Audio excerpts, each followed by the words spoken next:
sa Baguio, baka mo dito ka na sa Claveria, sa may Hiraya Farm Subdivision. So, maganda siya. So foggy. The place and so cold. Is rainy always.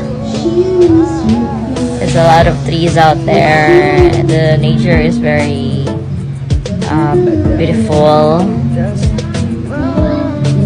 So, punta na kayo dito sa Mindanao lang area.